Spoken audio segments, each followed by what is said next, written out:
willkommen in Berlin. Hello and welcome to Berlin. I'm Marion Jones and this is City Breaks Berlin episode 2, i.e. the first real proper episode in the series. And I thought best to start with two very iconic buildings. So picture the scene, you're in Berlin and you want to take a photo or two which will say Berlin to everyone you show it to, or perhaps you're going to do that old-fashioned thing and buy a postcard. Either way, what image will you choose? I think most people come down on the side of either the Reichstag, the Parliament, or the Brandenburg Gate. They are favourites among Berliners, and they say Berlin to the rest of the world. So the plan for today's episode then is to devote a little bit of time to each of them, a bit of history, and an idea of what you'll see when you get there. Okay then, so let's start with the Reichstag, the Parliament. A building you might be surprised to hear dates from as late as 1894. That's when it was originally built, although what you're looking at today is not quite the version that went up then. The country we know as Germany was only formed in 1871, also the date for the end of the Franco-Prussian War, a point at which the Germans demanded an enormous sum in the way of war reparations from the French, which they used, at least in part, to build this parliament. And it served then as the parliament for the German Empire until 1918, and then for the Weimar Republic after that. And it is a place where some momentous historical incidents have taken place, not least in November 1918, when the Kaiser abdicated, and one Philipp Scheidemann proclaimed the new German Republic from the balcony. This is what he said: "Workers and soldiers, the 4 years of the war have been terrible. The people have had to make fearful sacrifices of possessions and blood.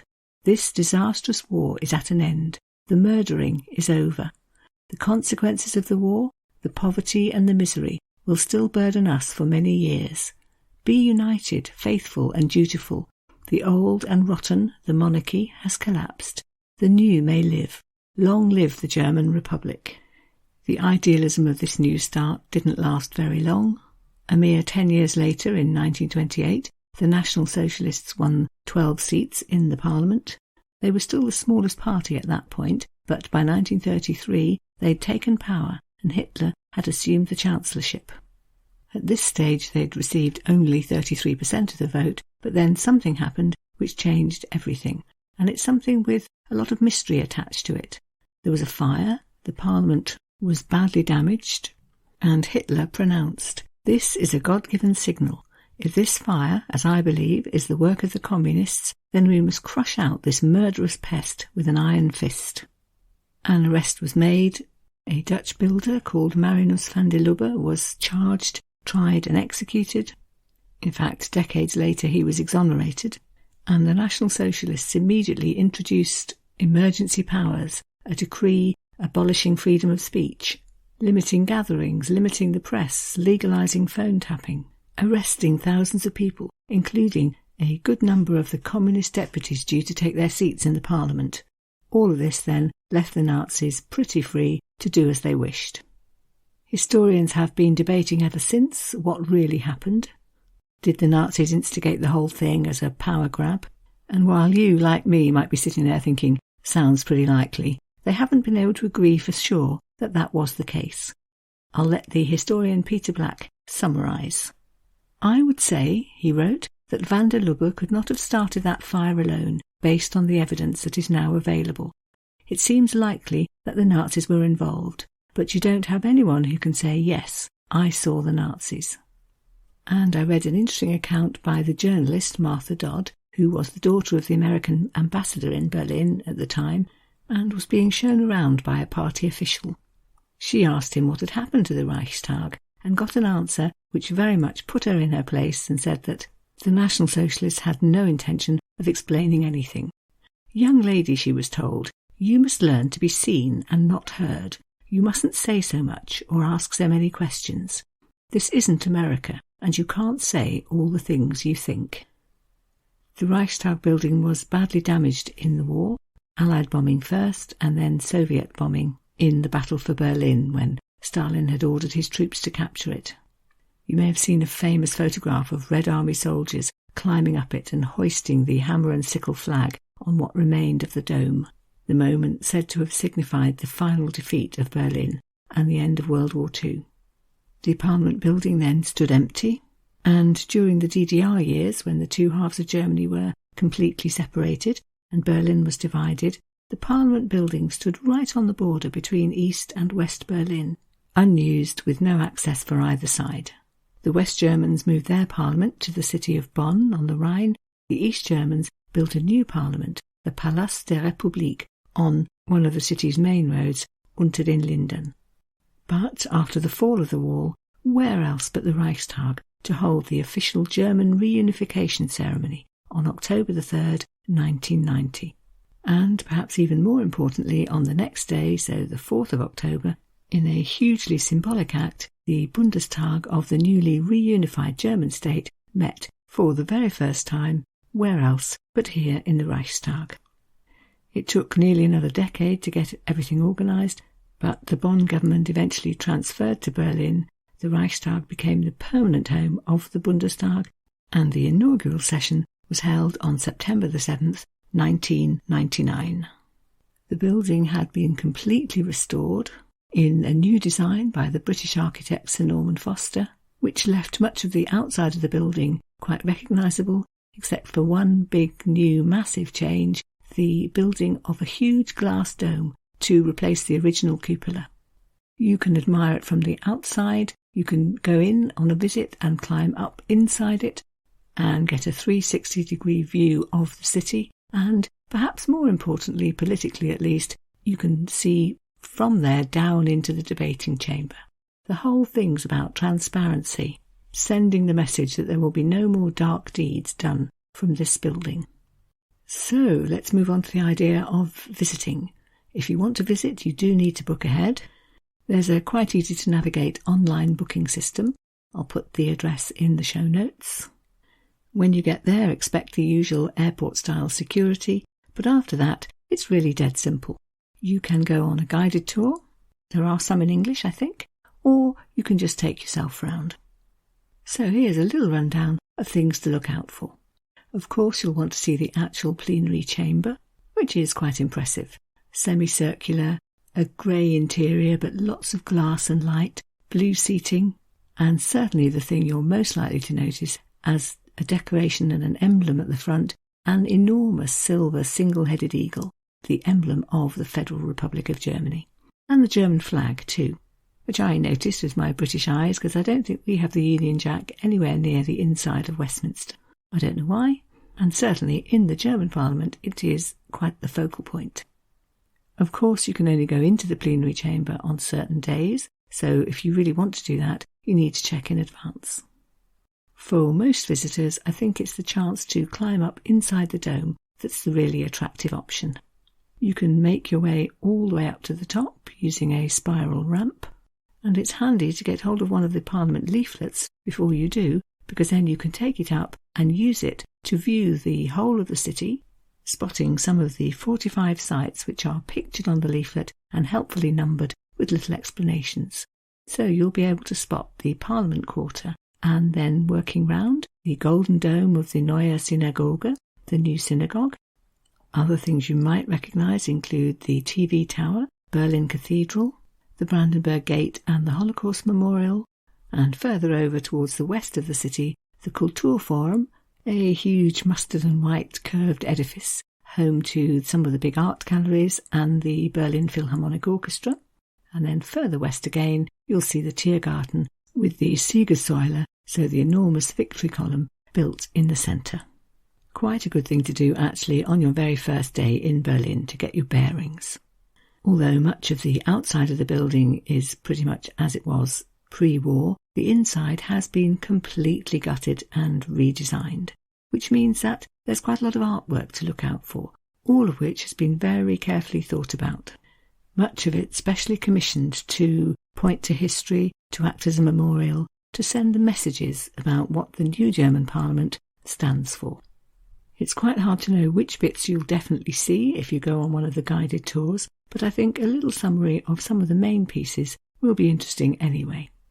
One of the ones that stood out for me is an installation called the Birkenau Circle, commissioned to ensure that the horrors of the death camps in World War II are remembered, particularly here at the centre of German government. The artist began with some photographs of burning corpses from one of the camps, Auschwitz-Birkenau, and put their images onto huge canvases which were then covered with layers of paint, which was then scraped off again. I'll let the guidebook explain.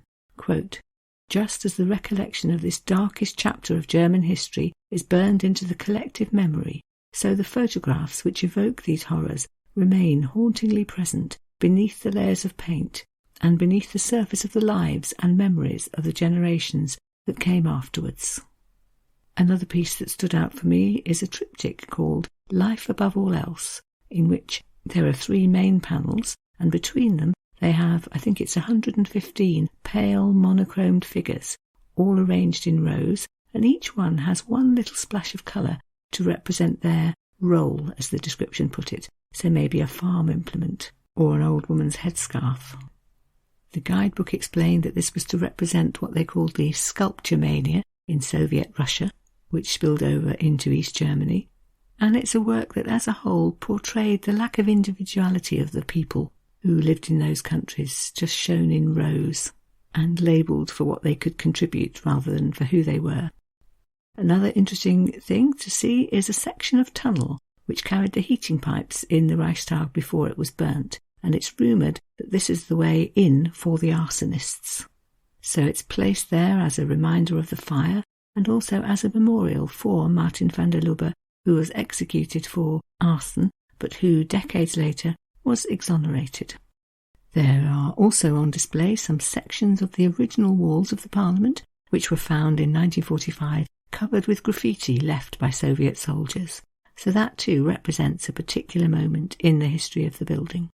There are lots of memorials, for example a huge one to all the members of Parliament who were persecuted between 1933 and 1945. Outside there are crosses marking places where people lost their lives trying to flee across the wall, people who were shot by the East German border guards, and there's a line of cobbles in the roadway just outside the Parliament to mark exactly where the walls stood. Also outside there are plaques which tell stories. One, for example, a gift from Poland, with inscribed onto it in German and Polish the words, "In memory of the struggle waged by Solidarity for freedom and democracy, and of the contribution of Poland to the reunification of Germany and for a politically united Europe." And there's another plaque commemorating the opening of the Hungarian border in September 1989, because that allowed thousands of East German residents to flee to the west through Hungary.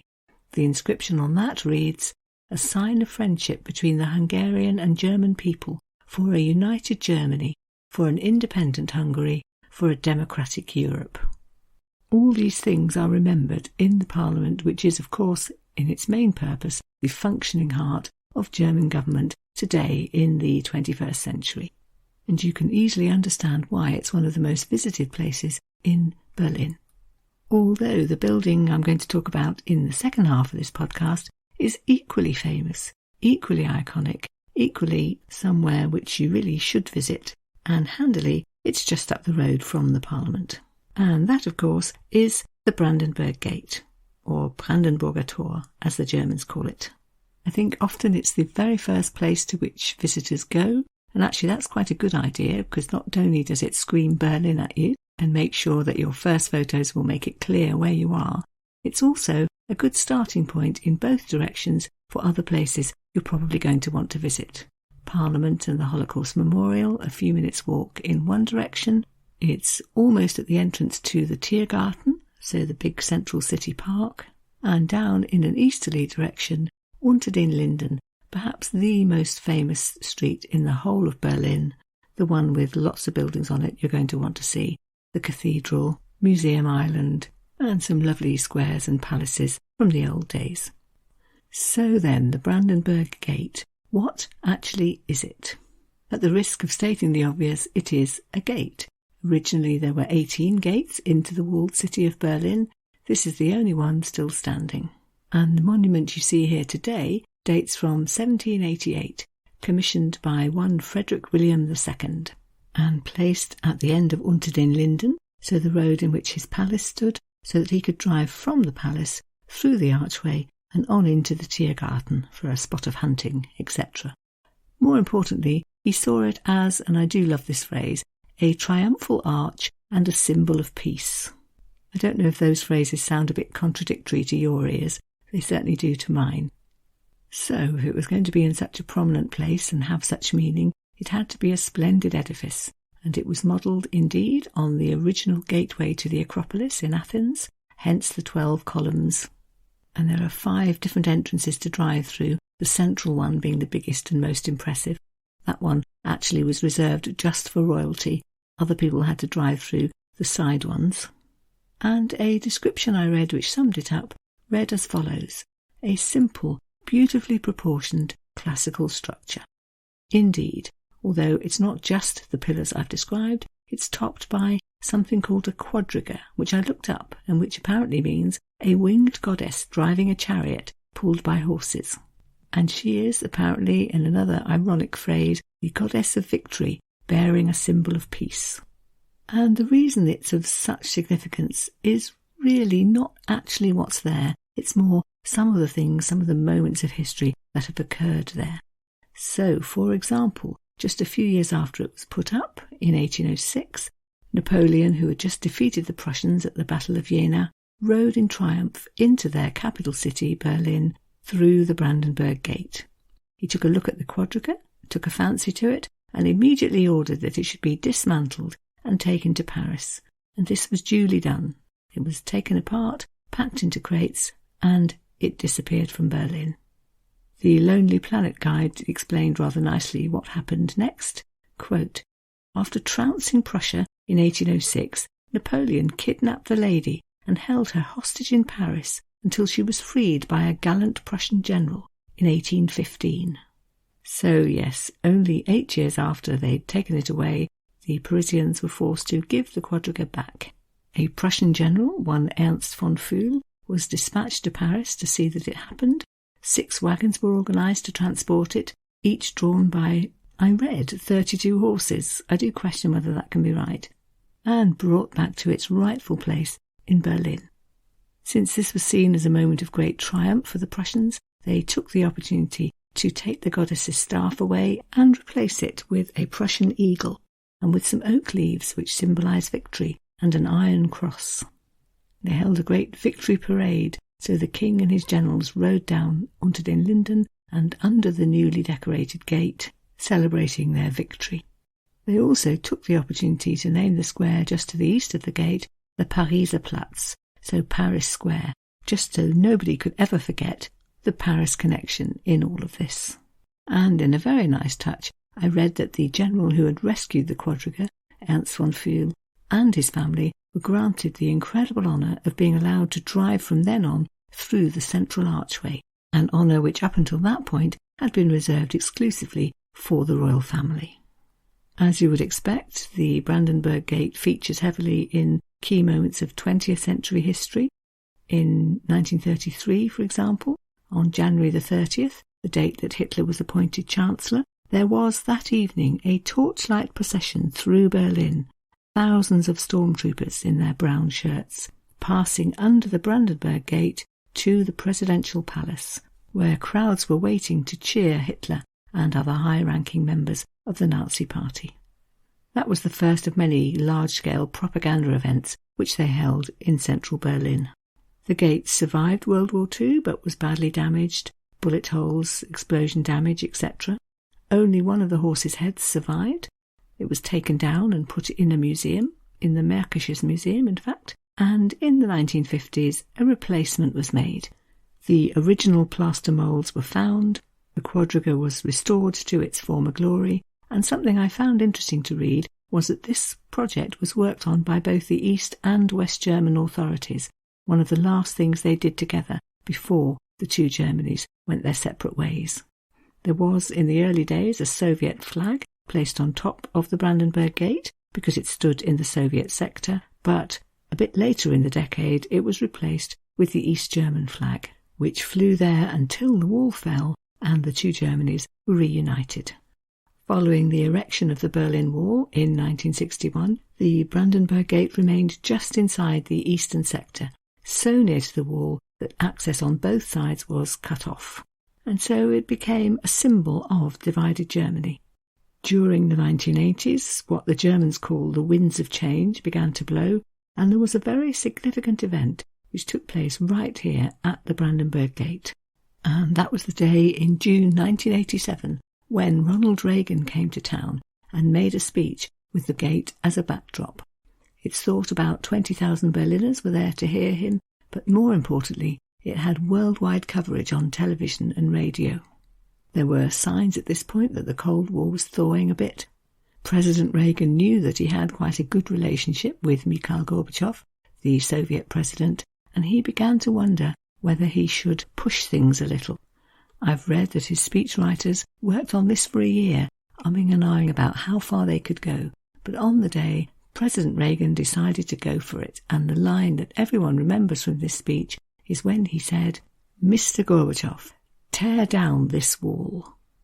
In fact, in that same month, June 1987, there was another significant event, a David Bowie concert. I think that was at the Reichstag. So again, right up against the wall, and he knew that there were East Germans listening to the music from the other side of the wall. He sang his song Heroes, which he'd written when he actually lived in Berlin in the 1970s, the theme of it being two lovers separated by a wall and trying to work out how to meet. And introducing the song, he said, "We send our wishes to all our friends who are on the other side of the wall." This gesture possibly got slightly less publicity than Mr. Reagan's speech. So, did it really play a role in the fall of the wall? Well, the German Foreign Ministry seemed to think so, because when David Bowie died, they tweeted a link to his song with the message, "Goodbye, David Bowie.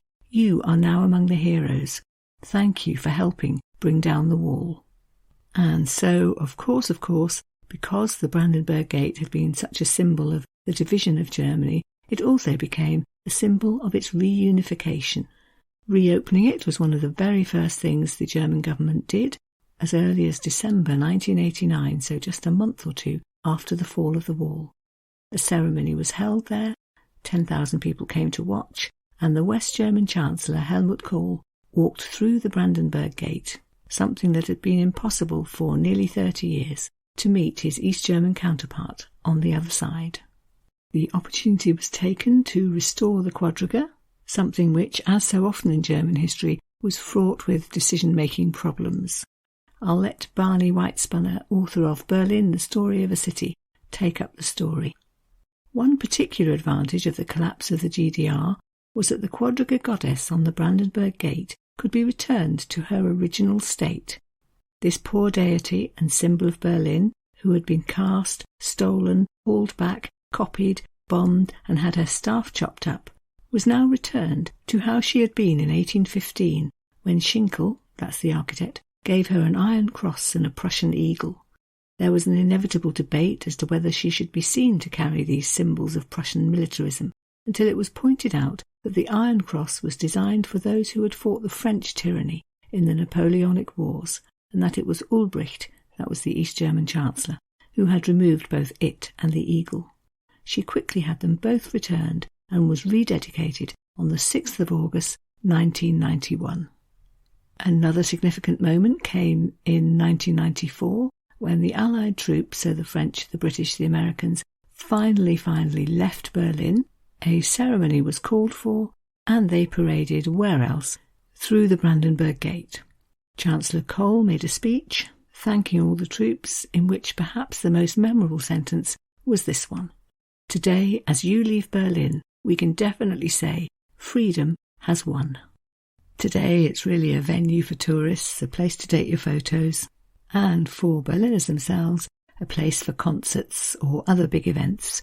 Sometimes a big screen goes up, for example, for major sporting events. I suppose the history will eventually fade a little bit, and perhaps people will gradually forget why it's so significant. But for someone like me, I think it will always be unforgettable. I went to Berlin when the city was divided, and I remember the eastern half of the city as being cold and grey and unwelcoming and pretty scary, really. And so the marvel of today, when I can wander through the Brandenburg Gate, perhaps eating an ice cream and taking photos, will never leave me. Here, to finish then, is Barney White-Spunner again, summing up the reasons why the Brandenburg Gate is so significant. Quote, partly because of where it was, in one of the most prominent spots in the city, and on the main east-west route, partly because of its simple beauty, partly because it symbolised the idea of Berlin as the Athens on the Spree, and partly because it has been so badly vandalised, the Brandenburg Gate has come to represent both the spirit of Berlin and the city's freedom. Yes, quite, and as I mentioned, it's also central enough to be a really good starting point for a first morning in the city. So that more or less wraps things up for today then. I hope you enjoyed the story of Berlin's two most iconic monuments. I hope that you'll feel perhaps a little better informed if you go to visit either of them, and I hope very much too that you'll join me for the next episode in a fortnight's time, which is going to be on the main street of Old Berlin, the one with the biggest collection of monuments and places you want to visit along it, namely the lovely Unter den Linden. We'll have a wander from end to end, pause at some of the main buildings, hear some of the stories connected with them, and generally get to know one of Berlin's very best-known streets. And so until then, it just remains for me to thank you very much for listening, vielen Dank fürs Zuhören, and to say goodbye until next time. Auf Wiederhören und bis zum nächsten Mal.